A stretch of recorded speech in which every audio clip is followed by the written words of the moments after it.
Good morning, जय श्री स्वामीनारायण। આપણે આજથી પ્રકરણ 7 ચાલુ કરશું, સજીવોમાં વિવિધતા। એમાં આપણને બે જ ટોપિક કરવાના છે, વનસ્પતિ સૃષ્ટિ અને પ્રાણી સૃષ્ટિ। અને જે નથી કરવાના એ આ છે, વર્ગીકરણોનો આધાર શું છે, વર્ગીકરણ અને ઉદ્વિકાસ, વર્ગીકરણનો સામૂહિક પદાનુક્રમ, વનસ્પતિ સૃષ્ટિ સંરચનામાં વનસ્પતિ સૃષ્ટિ।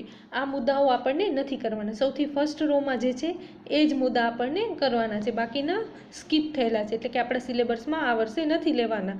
તો આપણે જે મુદ્દા કરવાના છે એના ઉપર જ ફોકસ કરશું। વિવિધતા આપણે જાણીએ છીએ કે સજીવો કેવા છે, વિવિધ સજીવોમાં જોવા મળતી વિવિધતાઓ ઘણા પ્રકારની હોય છે। આ ભિન્નતાઓને આપણે અલગ અલગ વર્ગીકરણમાં વર્ગ કરી શકીએ, જેમ કે કદના આધારે, એના સ્વરૂપના, પછી એના 7 સજીવોમાં વિવિધતા। હવે સજીવોમાં જોવા મળતી આ લક્ષણો કે વિવિધતા કેવી છે, ભિન્નતા છે। ભિન્નતા કેવી હોય છે, એના સજીવોના વર્ગીકરણના આધારે સજીવોના વિભિન્ન સ્વરૂપો અને એના અભ્યાસ માટે શું હોય છે, વિવિધ લાક્ષણિકતાઓને અનુરૂપ આપણને વિવિધતા જોવા મળે છે। હવે ગ્રીક તત્વચિંતક છે ને એરિસ્ટોટલ, એણે એના નિવાસ સ્થાનના આધારે શું કર્યું હતું, એનું વર્ગીકરણ કર્યું હતું। હવે સજીવોનો વર્ગીકરણનો મૂળભૂત આધાર શેનો હોય છે, શેના પર હોય છે, એનો એક બંધારણીય એકમ કયો છે, તો કોષ છે। તો કોષીય સંરચના ઉપર એનો આખો આધાર હોય છે। તો આપણને આ ચેપ્ટરમાં વનસ્પતિ સૃષ્ટિ અને પ્રાણી સૃષ્ટિ કોને કહેવાય એનો અભ્યાસ કરવાનો છે। તો હવે આપણે ખ્યાલ છે વનસ્પતિ સૃષ્ટિ, તો વનસ્પતિ સૃષ્ટિ છે, સૌથી પહેલાં તો આપણને ખ્યાલ છે વનસ્પતિ કેવું છે, એક જ જગ્યાએ સ્થિર હોય છે। એટલે કેવી એની લાક્ષણિકતામાં આવશે, તો વનસ્પતિ અચલિત છે, હલનચલન નથી કરતી, એટલે કેવી છે વનસ્પતિ, અચલિત છે। પછી પ્રકાશ સંશ્લેષણનો ઉપયોગ કરી અને શું કરે છે, પોતાનો ખોરાક બનાવે છે અને અમર્યાદિત વૃદ્ધિ ધરાવે છે ને। અને બીજું આપણને એ પણ ખ્યાલ છે કે વનસ્પતિને આપણે વિવિધ ભાગોમાં વહેંચીએ છીએ। તો હવે એનું જે વર્ગીકરણ છે ને એ જ આપણે આ ચેપ્ટરમાં વનસ્પતિ સૃષ્ટિમાં ખાસ જોવાનું છે। આપણે વનસ્પતિ સૃષ્ટિ અને પ્રાણી સૃષ્ટિ બેનો અભ્યાસ કરવાનો છે। તો હવે વનસ્પતિ સૃષ્ટિ એટલે શું, એ તો આપણે ખ્યાલ જ છે કે વનસ્પતિ કેવી છે, એક તો અચલ છે, એટલે કે સ્થિર એક જ જગ્યાએ રહે છે, પછી પોતાનો ખોરાક જાતે બનાવે છે, આપણે આગલા ધોરણમાં આપણે શીખ્યું જ છે। તો હવે આ વનસ્પતિનું છે ને તે વિવિધ સ્તરોમાં પહેલે વર્ગીકરણ કરવામાં આવે છે। એટલે પ્રથમ સ્તરનું વર્ગીકરણ હશે ને એ શું હશે, વનસ્પતિના દેહના મુખ્ય ભાગો, જેમ કે પર્ણ વિકસિત વિભેદિત છે કે અવિભેદિત છે એના આધાર ઉપર, એટલે કે પર્ણના આધારે એનું સૌથી પહેલું એક વર્ગીકરણ। બીજા સ્તરનું છે કે એનામાં પાણી કે અન્ય પદાર્થોનું સંવહન કઈ રીતે થાય છે એ રીતે એક વર્ગીકરણ, એટલે કે એના પેશીઓના આધારે, વહન તો પેશી કરે ને એટલે પેશીના આધારે। ત્રીજું છે, ત્રીજા સ્તરનું વર્ગીકરણ છે એ કઈ રીતે થાય છે, તો એની અંતર્ગત જે વનસ્પતિઓના બીજ ધારણની ક્ષમતા હોય છે ને એના આધારે। અને ચોથું છે, જ્યારે બીજ ધારણની ક્ષમતા કેવી છે, એટલે બીજ ફળ એકંદરે વિકાસ પામે છે તો એ ફળના આધારે। તો વનસ્પતિ સૃષ્ટિનું આપણે વર્ગીકરણ કયા 4 સ્તરોમાં જોયું, સૌથી પહેલાં એના પર્ણના આધારે, પછી સેકન્ડ છે કયું જોયું કે પાણી કે અન્ય પદાર્થોનું શું કરે છે, વહન કરે છે, તો એના આધારે। અને ત્રીજું શેના આધારે જોયું કે વર્ગીકરણ શેના આધારે, તો એના બીજ ધારણની ક્ષમતા, અને ફોર્થ વન છે કે જે ફળ વિકસે છે એ ફળના આધારે। આ 4 આધારે આપણે શું કરીએ છીએ, સૌથી પહેલાં વનસ્પતિને વિભાજિત કરીએ છીએ। તો આ 4 મુદ્દા આપણે પહેલાં યાદ રાખશું। પછી હવે આ વર્ગીકરણ તો થઈ ગયું, એમાં સૌથી પહેલું છે સુકાય, એટલે કે એકાંકી। હવે એ નામ ઉપરથી જ આપણને ખબર પડી જશે। જો જે વનસ્પતિનો દેહ, મૂળ, પ્રકાંડ, પર્ણમાં શું હશે, વિભેદિત પામેલો નહીં હોય, પણ તે કેવું હશે, એમાં શ્રમ વિભાજન પણ જોવા નહીં મળતું, અને તે કેવી હશે, સુકાય વનસ્પતિ, એકાંકી છે, એટલે એક જ અંગમાં। સુકાય વનસ્પતિ સામાન્ય રીતે લીલ તરીકે ઓળખાય છે। સમજાઈ ગયું એકાંકી શા માટે કીધું? અને મુખ્યત્વે પાણીમાં, એટલે કે મીઠા કે ખારા પાણીમાં જોવા મળે છે। એના ઉદાહરણ જોઈએ તો અલ્વા, કારા, કાલ્ડોફોરા વગેરે, એના સ્પાયરોગારા, એ બધા એના ઉદાહરણ છે, તમને અહીંયા આકૃતિમાં જોવા મળે છે। આ બધા એના ઉદાહરણ છે। તો હવે સૌથી પહેલાં આપણે શું જોયું, સુકાય એટલે કે એકાકી વનસ્પતિ, તો એમાં શું હશે, સામાન્ય રીતે લીલ છે, એટલે કે એક જ એનું અંગ છે, જે વનસ્પતિ છે એનો દેહ, મૂળ, પ્રકાંડ, પર્ણ બધું શું હશે, વિભેદિત થયેલું નહીં હોય। એટલે કે બધું જોડે જ હશે। અને કઈ કઈ વનસ્પતિ હશે તો એમાં લીલ મુખ્યત્વે હશે ને આ બધા એના પ્રકાર છે, તો એ પ્રકાર આપણે યાદ રાખશું। જો તમને અહીંયા આકૃતિમાં બધા દેખાય જ છે। નેક્સ્ટ છે દ્વિઅંગી વનસ્પતિ। હવે આપણે નામ જોશું ને એના ઉપરથી જ આપણને થોડોક આઈડિયા આવી જશે। દ્વિઅંગી વનસ્પતિ એટલે શું? તે દ્વિઅંગી વનસ્પતિ છે એટલે એને કઈ કહેવામાં આવે છે? વનસ્પતિઓમાં ઉભયજીવી વનસ્પતિનો સમૂહ તરીકે ઓળખવામાં આવે છે। તો આ વનસ્પતિનો દેહ છે ને પ્રકાંડ પૂર્ણ જેવી રચનાઓમાં વિભાજિત થાય છે। શરૂઆત થઈ ગઈ અહીંયા વિભાજિત થાય છે, જ્યારે એકાંગીમાં શું હતું? વિભાજિત નહોતું, એટલે એક જ દેહમાં થતું હતું। પછી તેથી તેને શું કહેવામાં આવે છે? દ્વિઅંગી। આ વનસ્પતિનો દેહ પ્રકાંડ અને પર્ણ એમ બે રચનામાં, એટલે બે રચનામાં વિભાજિત થયો। હવે નામ ઉપરથી આપણે આઈડિયા આવી ગયો તો કેવી થઈ ગઈ? દ્વિઅંગી। વિશિષ્ટ પેશીઓની રચના જોવા નથી મળતી અને વનસ્પતિ મોટે ભાગે એક ભાગમાંથી બીજા ભાગ સુધી પાણી અને દ્રવ્યનું વહન કરવા માટે વિશિષ્ટ પેશીઓ આમાં નથી। તો દ્વિઅંગી શા માટે કીધી? કેમ કે આ વનસ્પતિના દેહમાં પ્રકાંડ અને પર્ણ જેવી રચનાઓથી શું હશે? વિભાજિત થયેલી છે, તેથી એટલે આપણે એને શું કહીશું? દ્વિઅંગી કહીશું। અને વનસ્પતિનો દેહ મૂળ ધરાવતો નથી। તો ભાઈ એના ઉદાહરણ જો તમને છે ને અહીંયા આકૃતિમાં પણ બધા દેખાય છે, અહીંયા કને જો પિક્ચર આપ્યું છે ને, બસ એના ઉદાહરણ છે। રિક્ષિયા શેવાળ પ્રકારની વનસ્પતિ છે, એ મોસ્ટલી આમાં આવી જાય। તો હવે આપણે સૌથી પહેલે કઈ જોઈ? એકાંકી જોઈ, જેમાં શું હતું? બધો જ દેહનો પ્રકાર એક જ વનસ્પતિ દ્વારા, એટલે બધા કાર્યો એક જ અંગ એટલે કે એના વનસ્પતિના અંગો દ્વારા થતા હતા, વિભાજિત થયેલા નહોતા। ત્યારે એકાંકી દ્વિઅંકીમાં પર્ણ અને પ્રકાંડ બંને વિભાજિત હશે, મૂળ આધારિત નહીં હોય। થર્ડ છે ત્રિઅંગી। હવે નામ ઉપરથી જ આપણને ખ્યાલ આવી જશે કે વનસ્પતિના શરીરમાં મૂળ, પ્રકાંડ અને પર્ણ એમ 3 ભાગમાં શું થયેલું હશે? વિભાજિત હશે। એનું નામ જ શું છે? ત્રિઅંગી। તો એને કેટલા ભાગમાં વિભાજિત હશે? 3 ભાગમાં। ઇઝી। તો એ જ આપણે યાદ રાખશું। પછી ખાલી એના ઉદાહરણ આપણે મનમાં ફિટ કરવાના છે। એકાંકીમાં શું હતું? તો લીલ હતી, તો લીલના આપણે સ્પાયરોગાયરા આપણે આગળ ભણી જ ગયા છીએ, આલ્વા, એ બધા નામ યાદ રાખશું। દ્વિઅંગીમાં પણ હવે આપણે સેપરેશન કઈ રીતે છે એ ખ્યાલ થઈ ગયો, એના ઉદાહરણ યાદ રાખશું। હવે ત્રિઅંગીની વાત કરીએ તો 3 ભાગમાં વિભાજિત હશે, મૂળ, પ્રકાંડ અને પર્ણ। તો એના ઉદાહરણ કયા છે? તો હંસરાજ, પછી ઇક્વેશેરિયા, પછી માર્સેલિયા, એ બધા એના ઉદાહરણ છે। તમને અહીંયા આકૃતિમાં જોવા મળે છે, અહીંયા ફોટોગ્રાફ છે ને એ ફોટો એના આપેલા જ છે। ત્રિઅંગી વનસ્પતિના કેટલા ભાગમાં વિભાજિત છે? તો એ 3 ભાગમાં વિભાજિત છે। તો હવે આ 3 ભાગ કેવી રીતે વિભાજિત થયા એ તમને ખ્યાલ આવી ગયો હશે। હવે એના પછીની વનસ્પતિ કે એના પછીનું કે બીજના આધારે આપણે આગળ જ જોયું કે વનસ્પતિ સૃષ્ટિના આપણે કયા આધારે 5 આધારે આપણે વિભાજિત કરતા હતા। હવે નેક્સ્ટ છે બીજના આધારે। તો બીજના આધારે કઈ રીતે? તો અનાવૃત બીજધારી વનસ્પતિ। તો અનાવૃત બીજધારી એટલે કે ગાયનોસ્પેરમ, એટલે કે અર્થ શું થાય છે કે જે એનો અર્થ ગ્રીક અર્થ છે, ગાયમોનાન એનો અર્થ થાય છે નગ, અને સ્પેરમનો અર્થ થાય છે બીજ। તો જે વનસ્પતિ કેવી હશે? એનું બીજ કેવું હશે? નગ્ન, એટલે કે એના ઉપર બીજો કોઈ પણ પ્રકારનો પડ નહીં લાગેલો હોય, તો એવી વનસ્પતિને આપણે શું કહીશું? અનાવૃત બીજધારી। હવે આ વનસ્પતિ છે ને બહુ વર્ષીય હોય છે, એટલે કે ઘણા વર્ષ સુધી ટકી રહે એવી, સદાબહાર હોય છે, કે એનું શું કહેવાય? દરેકે ઋતુમાં અને કોષ્ઠીય હોય છે। તો એના ઉદાહરણ કયા છે? તો આપણે પાઇનસ છે, સાયકસ, જો તમને અહીંયા આકૃતિમાં કાંટાવાળી જે દેખાય છે ને એ બધી આ આકૃતિમાં દેખાય છે ને આવી કાંટાવાળી, તો એ કેવી છે? સદાબહાર છે। મીન્સ કે એને દરેક ઋતુમાં તમને જોવા મળશે। પછી નેક્સ્ટ છે આવૃત બીજધારી। આપણે આ શું જોયું?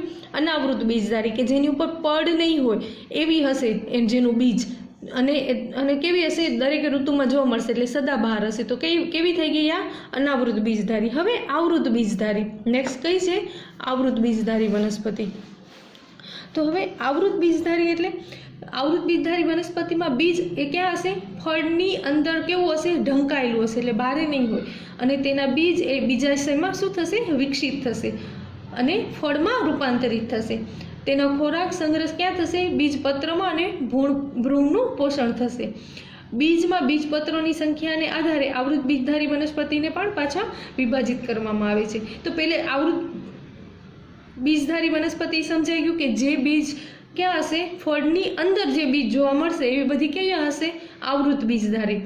તો એનામાં પણ પાછા બે છે, દ્વિદળી અને એકદળી. આ તમે 7મા ધોરણમાં ઓલરેડી ભણી ગયા છો. દ્વિદળી એટલે શું કે બીજના બે બીજપત્ર ધરાવતો હોય, કે જેમ દાખલા તરીકે સૂર્યમુખી, અને એકદળી જે બીજનું એક જ પત્ર ધરાવતું હોય. મકાઈ તમે 7મા ધોરણમાં ભણતા ત્યારે તમે શું શીખ્યા હતા કે જે બીજના બે ફાડા થઈ શકે વચ્ચેથી, તો એ બધી એવા બીજવાળી હોય દ્વિદળી, અને વચ્ચેથી આપણે એના બે પાર્ટ ન કરી શકીએ તો એ કેવી થઈ જાય? એકદળી. તો અહીંયા શું છે? એકદળી. તો મકાઈનું ઉદાહરણ લીધું છે. તમે આગળ આમાં ઘણા બધા ઉદાહરણો પણ જોયા છે અને આ તમે સમજ્યા પણ છો. તો હવે એ કયા બીજમાં આવશે? તો આવૃત બીજધારી વનસ્પતિમાં આવશે. શેમાં આવશે? આવૃત બીજધારી, કે જેનો બીજ ક્યાં હશે? ફળની અંદર હશે. તો એ કયું થઈ જશે? આવૃત બીજધારી. અનાવૃત કેવું હશે? કે બીજને ઉપર કોઈ પણ જાતનું કવર નહીં હોય. શેવાળ પ્રકારની વનસ્પતિ છે એ મોસ્ટલી આમાં આવી જાય. તો હવે આપણે સૌથી પહેલે કઈ જોઈએ? એકાંકી જોઈ, જેમાં શું હતું? બધો જ દેહનો પ્રકાર એક જ વનસ્પતિ દ્વારા, એટલે બધા કાર્યો એક જ અંગ, એટલે કે એના વનસ્પતિના અંગો દ્વારા થતા હતા, વિભાજિત થયેલા નહોતા. ત્યારે એકાંકી, દ્વિઅંકીમાં પર્ણ અને પ્રકાંડ બંને વિભાજિત હશે, મૂળ આધારિત નહીં હોય. થર્ડ છે ત્રિઅંગી. હવે નામ ઉપરથી જ આપણને ખ્યાલ આવી જશે કે વનસ્પતિના શરીરમાં મૂળ, પ્રકાંડ અને પર્ણ એમ 3 ભાગમાં શું થયેલું હશે? વિભાજિત હશે. એનું નામ જ શું છે? ત્રિઅંગી. તો એને કેટલા ભાગમાં વિભાજિત હશે? 3 ભાગમાં. ઇઝી. તો એ જ આપણે યાદ રાખશું. પછી ખાલી એના ઉદાહરણ આપણે મનમાં ફિટ કરવાના છે. એકાંકીમાં શું હતું? તો લીલ હતી. તો લીલના આપણે સ્પાયરોગાયરા આપણે આગળ ભણી જ ગયા છીએ. આલ્વા, એ બધા નામ યાદ રાખશું. દ્વિઅંગીમાં પણ હવે આપણે સેપરેશન કઈ રીતે છે એ ખ્યાલ થઈ ગયો, એના ઉદાહરણ યાદ રાખશું. હવે ત્રિઅંગીની વાત કરીએ તો 3 ભાગમાં વિભાજિત હશે, મૂળ, પ્રકાંડ અને પર્ણ. તો એના ઉદાહરણ કયા છે? તો હંસરાજ, પછી ઇક્વેશેરિયા, પછી માર્સેલિયા, એ બધા એના ઉદાહરણ છે. તમને અહીંયા આકૃતિમાં જોવા મળે છે. અહીંયા ફોટોગ્રાફ છે ને, એ ફોટો એના આપેલા જ છે. ત્રિઅંગી વનસ્પતિના કેટલા ભાગમાં વિભાજિત છે? તો એ 3 ભાગમાં વિભાજિત છે. તો હવે આ 3 ભાગ કેવી રીતે વિભાજિત થયા એ તમને ખ્યાલ આવી ગયો હશે. હવે એના પછીની વનસ્પતિ, કે એના પછીનું, કે બીજના આધારે આપણે આગળ જ જોયું કે વનસ્પતિ સૃષ્ટિના આપણે કયા આધારે 5 આધારે આપણે વિભાજિત કરતા હતા. હવે નેક્સ્ટ છે બીજના આધારે. તો બીજના આધારે કઈ રીતે? તો ટોપિક છે પ્રાણી સૃષ્ટિ. તો હવે આપણને ખ્યાલ છે પ્રાણી સૃષ્ટિ એટલે શું? કે એમાં બધા જ સુકોષ કેન્દ્રીય, બહુકોષ કેન્દ્રીય, વિષમપોષી સજીવો, એવા બધા સજીવોનો જેમાં સમાવેશ થતો હોય એ બધા શેમાં આવશે? પ્રાણી સૃષ્ટિમાં. તેઓમાં શું હશે? કોષ દિવાલ હોતી નથી. પછી મોટા ભાગના પ્રાણીઓ કેવા હશે? પ્રચલન શક્તિ ધરાવશે. એટલે કે એક જગ્યાએથી બીજી જગ્યાએ આપણે જઈ શકીએ છીએ ને, તો આપણે એને શું કહીશું? પ્રચલનશીલ છે. પછી શરીર રચના અને વિભેદીકરણને આધારે પ્રાણી સૃષ્ટિ અને પ્રાણીને વિભાજિત કરવામાં આવે છે. એમાં છિદ્રકાયથી કરીને સસ્તન વર્ષ સુધીના સમૂહ જોવા મળે છે. તો આ રીતે એને વર્ગીકરણ. હવે આપણે સૌથી ફર્સ્ટ જોશું છિદ્રકાય એટલે શું. તો છિદ્રકાયનો અર્થ થાય છે કે છિદ્રયુક્ત જેનું શરીર હશે ને એ કેવું હશે? છિદ્રકાય. તો એની વસવાટ ક્યાં કરે? તો મોટાભાગના દરિયાઈ અથવા તો થોડાક મીઠા પાણી જોવા મળે ને ત્યાં એ જોવા મળે છે. આ થઈ ગઈ એની વસવાટ. પછી એની શરીર કેવું હશે? તો એ કેવું હશે? બહુકોષી છતાં પણ અત્યંત સરળ રચના ધરાવે છે. કોષો એમાં વધારે હશે પણ એની રચના કેવી હશે? સરળ હશે. પછી તે શું કરશે? તે અચલિત પ્રાણી છે અને કોઈ ઉપર આધાર રાખીને શું કરશે? ચોટેલું રહેશે. એટલે એના શું હશે? પ્રચલન નહીં, એટલે એક જગ્યાએથી બીજી જગ્યાએ મુવમેન્ટ નહીં કરી શકતો હોય, કોઈ ઉપર આધારિત હશે. પછી એનું કંકાલ છે ને કેવું હશે? તો એનું શરીર કેવું હશે? કઠણ આવરણવાળું બાહ્ય આવરણ હશે ને એ કંકાલ દ્વારા શું હશે? ઢંકાયેલું હશે. પછી એનામાં શું હશે? તેનું સંપૂર્ણ શરીર છે ને અનેક છિદ્રો આવેલા હશે અને આ છિદ્રો શરીરમાં હાજર નલિકા તંત્ર સાથે શું થયેલું હશે? જોડાયેલું હશે. અને નલિકા તંત્ર દ્વારા શરીરમાં શું થશે? પાણી, ખોરાક, ઓક્સિજન બધાનું વહન થશે. જો તમને આમાં ચિત્ર દેખાય છે એવી રીતે એના શરીર શું હશે? છિદ્ર હશે. પછી એના ઉદાહરણ તો યુક્લેપિયા, સાયકોન, સ્પોન્જિલ, એ બધા એના ઉદાહરણ છે. તો આ થઈ ગઈ છિદ્રકાયની વાત. છિદ્રકાયમાં આપણે શું જોયું કે ક્યાં જોવા મળે છે? તો દરિયા કે મીઠા પાણીમાં જોવા મળે છે. અને એની રચના કેવી છે? તો બહુકોષીય છે છતાં પણ કેવી છે? સરળ છે. પછી કેવું છે? પ્રચલન કરી શકે છે? તો કે ના, પોતે પ્રચલન નથી કરી શકતું પણ શું કરે છે? બીજાના શરીર ઉપર શું હોય છે? આધારિત હોય છે. એના ઉપર ચોંટી જાય છે એટલે એના ઉપર આધારિત છે. પછી એનું શરીર કંકાલ એટલે કે એનું શરીર કેવું છે તો શરીર ઉપર કઠણ આવરણ હોય છે અને બાહ્ય કંકાલ દ્વારા શું હશે ઢંકાયેલું હશે. પછી નલિકા તંત્ર, તેમનું સંપૂર્ણ શરીરે અનેક છિદ્રો આવેલા હશે અને એ છિદ્રો દ્વારા શું કરશે પાણી, ખોરાક અને ઓક્સિજનનું વહન કરશે. આ શેની વાત થઈ? છિદ્રકાયની વાત થઈ. નેક્સ્ટ આપણું છે કોષાંતરી. તો હવે આપણે એને સમજીએ તો કોષાંતરી સમૂહના પ્રાણીઓ શું હશે? કોષ્ઠતંત્ર એટલે ગુહા તરીકે ઓળખાતું શરીરનું પોલાણ ધરાવતા હશે. અહીંયા તમને જો આ ચિત્રમાં દેખાય છે. પછી એના લક્ષણો કેવા છે? તો હવે આપણે દરેકે જોશું તો એ ક્યાં વસવાટ કરે છે, એની શરીર રચના કેવી છે, એનું સ્વરૂપ કેવું છે, એના આપણે અભ્યાસ કરીશું. તો આપણે દરેકમાં એ મુદ્દા આપણે યાદ રાખશું. સૌથી પહેલું તો એ વસવાટ ક્યાં કરે છે? તો આ પણ મોટા ભાગે ક્યાં કરે છે? દરિયાઈ અને કેટલાક મીઠા જળમાં જોવા મળે છે. હવે એની શરીર રચના કેવી છે? તો બાહ્ય સ્તર ને અંતઃસ્તર એમ બે સ્તરોથી બનેલું શરીર રચનાનું પેશીય સ્તરનું આયોજન હોય છે. આમાં કેવું છે? કોષ્ઠાંતરીમાં બાહ્ય સ્તર ને અંતઃસ્તરનું તમને જોવા મળે છે, જ્યારે છિદ્રકાયમાં શું હતું? છિદ્રોવાળું જોવા મળતું હતું. યાદ રહી ગયું? પછી એના સ્વરૂપ કેવા છે? કેટલીક જાતિઓ આપણે હાઇડ્રા, તમે આગળના ધોરણમાં હાઇડ્રાની આકૃતિને દોરતા હતા ને, પછી હાઇડ્રા છે એ કેવું છે? એક કોષી છે, જ્યારે કેટલાક કેવા છે? પ્રવાળ સમૂહ વગેરે બહુકોષીય છે, એટલે બંને સ્વરૂપના જોવા મળે છે. વિશિષ્ટતા તેવા ડંખકોષ અથવા તો સ્પર્શકો ધરાવે છે, એટલે ડંખ કોષ છે એનામાં અને સ્પર્શકો છે. ઉદાહરણ તરીકે હાઇડ્રા, પછી જેલીફિશની ઉપર હોય છે ને ઉદ્દમથી, પછી પ્રવાળ અને સમુદ્ર ફૂલ, આ બધા એના ઉદાહરણ છે. તો સૌથી પહેલે આપણે જોયું છિદ્રકાય, એના પછી જોયું કોષ્ઠાંતરી. હવે આપણે નેક્સ્ટ જોશું પૃથુકૃમિ. તો પૃથુકૃમિ છે તો સૌથી પહેલે એ ક્યાં વસે છે? તો મીઠા કે અન્ય ના યજમાનના શરીરમાં. આપણે નાના હોય ત્યારે કરમિયા થાય છે એવું સાંભળ્યું છે ને? બસ એ આપણે એ ક્યાં રહે છે? ઓલવેઝ બીજા ઉપર ભારે હોય છે, એટલે એ ક્યાં હશે? યજમાનના શરીરમાં જોવા મળશે. જીવનની પદ્ધતિ તો એ કેવું છે? મુક્ત જીવી છે. ઉદાહરણ તરીકે પ્લેનેરિયા, અંતઃપરોપજીવી અને યકૃત કૃમિ. એની શરીર રચના કેવી હશે? તો પ્રાણીઓનું શરીર કેવું હશે? 3 સ્તરોની કોષીય સંરચનામાં વિભાજિત હશે. આથી તે આ પ્રાણીઓને કેવું કહેવાશે? ત્રિગર્ભસ્તરીય પ્રાણી પણ કહેવામાં આવે છે. પછી હવે તે પેશીઓનું નિર્માણ કેટલાક અંગો અને સુવિકસિત અંગ વ્યવસ્થા દ્વારા કરે છે.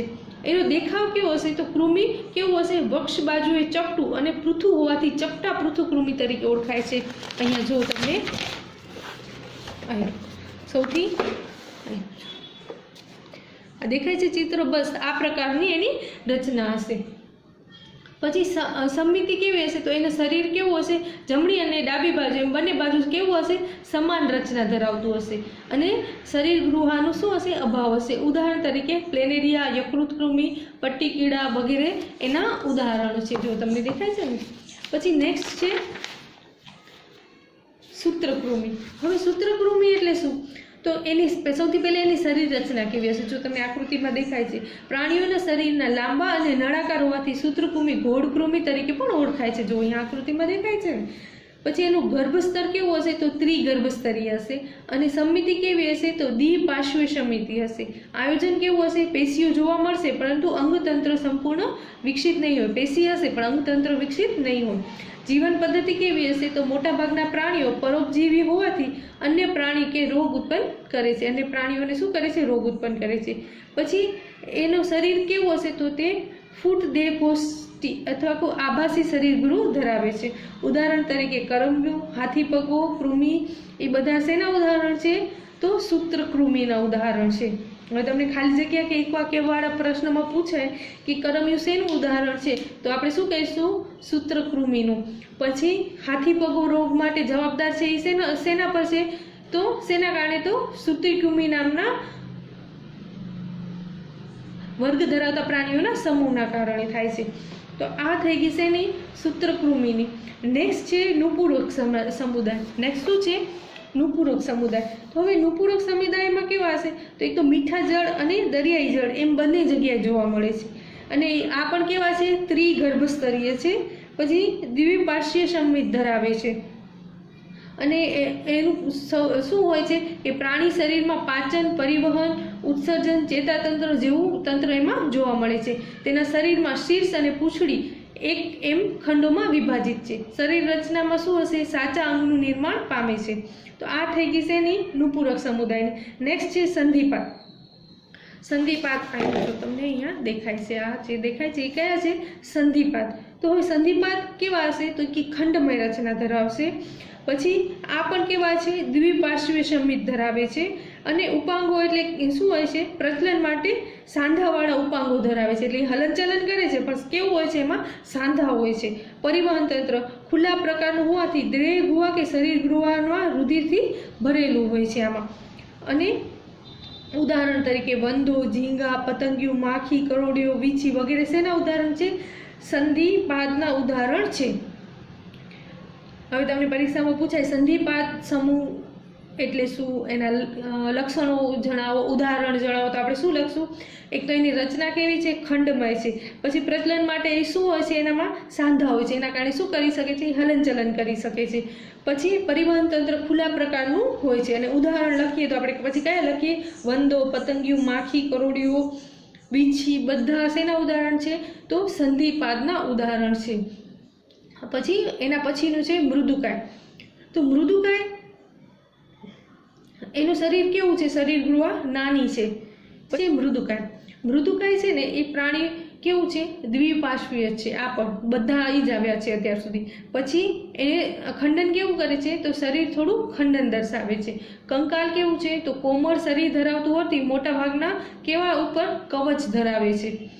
ઉત્સર્જન માટે મૂત્રપિંડ જેવી રચના આમાં જોવા મળે છે. પ્રસલન તો મૃદુ પગોનો ઉપયોગ કરે છે. જો તમને નીચે દેખાય છે ઉદાહરણ, છીપલું છે, પાયલા છે, ઓક્ટોપસ છે, એ બધા શેના ઉદાહરણ છે? તો મૃદુકાયના ઉદાહરણ છે. એના પછી નેક્સ્ટ છે સૂળ ત્વચી પ્રાણીઓ. તો આ પ્રાણીઓ છે ને એની ત્વચા કેવી છે? કાંટા જેવી સૂળ ધરાવે છે.